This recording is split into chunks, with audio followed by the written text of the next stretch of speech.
Relatos del lado oscuro. Presenta El hombre lobo Roulé.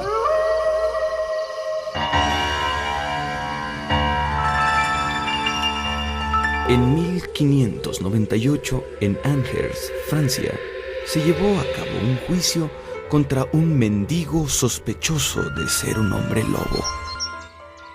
Unos campesinos encontraron cerca de Caude el cadáver del joven de 15 años, mutilado y cubierto de sangre. Dos lobos aún lo estaban desgarrando. Los campesinos se acercaron y los lobos huyeron. Siguiendo los restos de sangre, los campesinos encontraron detrás de unos arbustos a un hombre medio desnudo, con el cabello y la barba largos, las manos teñidas de sangre y las uñas crecidas y llenas de restos de carne humana. Cuando se detuvo a Roulé, tenía el estómago hinchado y duro. Una tarde se bebió una cubeta entera de agua y desde entonces se negó a comer o beber. Relatos del lado oscuro. ¿Y cómo te llamas? ¿Y cuál es tu condición? Me llamo Jacques Roulé. Tengo 35 años. Soy pobre y mendigo. ¿De qué se te acusa? De atacar al chico. Lo asfixié, pero no pude acabar de comerlo. Llegaron aquellos hombres. Su padre fue el primero en llegar cuando escuchó los gritos del niño. Creo que ofendí a Dios. Mis padres me dieron un ungüento que no sé de qué está hecho, su señoría. ¿Y cuando te untas ese ungüento, te conviertes en lobo?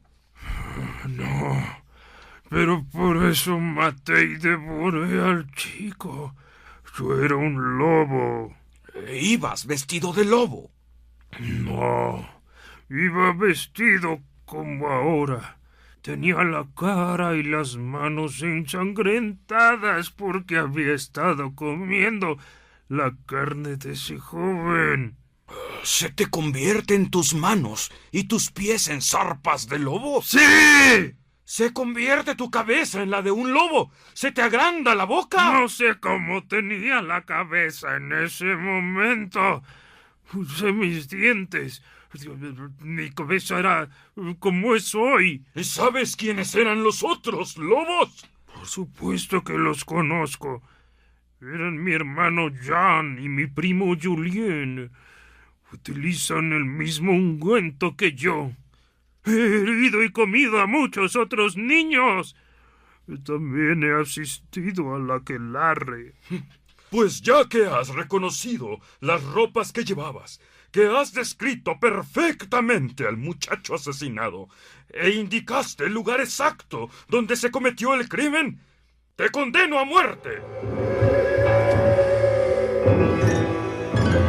Durante el juicio, la madre y el padre de Roulé demostraron ser personas respetables y piadosas. También se probó que Jean y Julien habían estado ocupados lejos de ahí el día en que se cometió el asesinato. De cualquier manera, Jacques Roulé apeló al Parlamento de París y este decidió que, ya que había actuado por locura más que por maldad, su sentencia a muerte debía ser conmutada por 2 años de reclusión en un manicomio, donde se le instruiría en el conocimiento de Dios. En Europa, entre 1520 y 1630, se denunciaron ante las autoridades seculares y eclesiásticas 30.000 casos de licantropía. El miedo a los hombres lobos llegó al extremo de que cualquier persona de costumbres extrañas o con rasgos lobunos podía ser acusada, torturada y ejecutada. Incluso se organizaban grupos de voluntarios que, armados con balas de plata, perseguían a los sospechosos de ser hombres lobos para aniquilarlos. El hombre lobo de Roulé. Como el Dr. Bob Curran señala en su libro Los muertos vivientes, Gilles Garnier, el ermitaño de Saint-Bonnet, está calificado como uno de los primeros y más famosos hombres lobo de Francia. A principios de la década de 1570, él y su esposa vivían en la más extrema pobreza, en los agrestes campos de Armanage, cerca del poblado de Dole. No era lugareño, pues había llegado de Lyon y sus vecinos consideraban que era extraño y un tanto beligerante. En la época en que llegó a vivir a Armange, un lobo enorme empezó a atacar los rebaños de los pastores locales, lo cual alarmó y aterrorizó a los habitantes.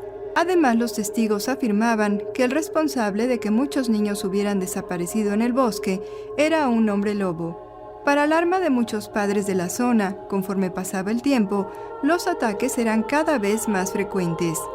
Como es natural, las sospechas recayeron sobre el hosco y antisocial ermitaño que vivía en el bosque, pero no existía una evidencia concreta para confrontarlo. Sin embargo, el parlamento local tomó acciones y publicó un edicto que convocaba a los pobladores a reunir picos, arcabuces, palos y albardas para cazar, atrapar y matar al hombre lobo. La asamblea vigilante pronto dio caza a su presa. En noviembre de 1573, se supo que una niña había sido rescatada de las fauces de un lobo en la pradera La Poupe, entre Antun y Chasternoy. La pequeña estaba herida de gravedad, y sus sorprendidos rescatadores creían haber reconocido ciertos rasgos humanos en el atacante. Para muchos, el animal tenía un asombroso parecido con el ermitaño misántropo de Saint-Bonnet. El Parlamento de Dole ordenó que fuera arrestado e interrogado. La confesión de Garnier, tal vez obtenida bajo tortura, fue un horrendo y gráfico recuento de sus actividades como hombre lobo. Gran parte de los grotescos detalles se relacionaron con el asesinato de 2 niños en particular, de 10 y 12 años. Uno de ellos había fallecido en la localidad de Dole y otro en agosto de 1570, en un huerto de peras cerca de la aldea de Perrus. En este último caso, el atacante había huido, todavía en la forma de lobo, cuando se acercaron algunos campesinos. En octubre del mismo año, el hombre lobo también había matado a una niña de 10 años en un bosque conocido como La Serre, aproximadamente a 1,5 kilómetros de Dole. El acusado declaró que su carne le había parecido especialmente dulce y le llevó un poco a su esposa para que comiera en casa. Garnier no fue muy claro respecto a la forma en que se transformaba en animal. El diablo no le había entregado un cinturón mágico. Más bien, parecía que él se convertía en lobo mediante cierta hechicería y en la mayor parte de sus declaraciones mencionó que estrangulaba a sus víctimas.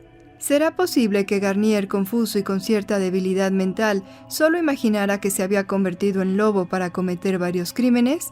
También es probable que el canibalismo fuera más común de lo que normalmente se suponía en algunas de las zonas más remotas de Europa, y que el desdichado Garnier y su esposa se hubieran entregado a dichas urgencias anormales a fin de sobrevivir. Sin embargo, los funcionarios de Dole no tomaron en cuenta esas sutilezas mentales y declararon culpable al ermitaño. Lo irónico fue que no se le ofreció la clemencia de estrangularlo antes de que ardiera por completo su cuerpo, un castigo inusualmente cruel que, según decían, reflejaba la vileza de sus ofensas. Es probable que también reflejara un temor generalizado a una bestia acechando dentro de una comunidad civilizada. Pero como hoy escuchamos, las historias de Gilles Garnier y los licántropos de Poligny empezaron a circular por toda Europa, lo cual aumentó el pánico hacia los hombres lobo. Sin embargo, no fue el único hombre lobo francés en despertar temor y odio. En el verano de 1598, un soldado que caminaba con algunos campesinos a través de los campos cercanos a Angers, en el noroeste de Francia, se encontró con un pordiosero salvaje, encogido detrás de los arbustos, semidesnudo. Cuando lo sacaron, vieron que tenía sangre en el rostro y las manos, además de rastros de carne humana bajo sus largas y sucias uñas. Empezaron a buscar un poco más y encontraron el cuerpo de un muchacho de 15 años que había sido asesinado. El nombre del pordiosero era Jacques Roulet, y además era epiléptico, pero esto no impidió que fuera llevado a Angers para ser interrogado. Aun cuando no hay datos del interrogatorio, es probable que el acusado haya sido torturado, y por tanto que el juez Pierre Hérault obtuviera su confesión. Roulet admitió poseer un ungüento mágico que al aplicárselo en la piel lo transformaba en lobo. El juez le preguntó si eso significaba que se vestía de lobo, pero Roulette lo negó. Dijo que era un animal real y que sus manos se convertían en poderosas garras. Sin embargo, no pudo describir su cabeza porque pensaba que mientras su cuerpo era el de un lobo, su cabeza conservaba la forma humana. De igual modo, confesó haber participado en el sabbat diabólico que ya otros licántropos habían mencionado. No existe registro real de lo que ocurrió con Jacques Roulette después de su confesión, pero es de suponerse que fue quemado, no por ser hombre lobo, sino por hereje y brujo. Los registros de la corte que contenían los detalles de sus abominables crímenes también fueron quemados por orden de las autoridades y solo quedaron algunos fragmentos. Sin embargo, el año 1598 parece haber sido particularmente turbulento en Francia respecto a los hombres lobo. De hecho, en ese año se produjo una auténtica epidemia de acusaciones de licantropía. Una de las más notables ocurrió en Chalons, donde un sastre que vivía en los límites del poblado fue acusado de cometer una serie de crímenes de canibalismo. Atacaba a niños que se atrevían a entrar o pasar cerca de su taller y comía su carne, que le parecía suculenta. Después guardaba los huesos en los baúles y barriles que tenía en la parte trasera del taller. Cuando estos huesos fueron descubiertos por accidente, el juego del sastre llegó a su fin. Y al igual que Jacques Roulette, es probable que el sastre licántropo de Chalons fuera sentenciado a muerte y, de nuevo, los registros de la corte fueron destruidos.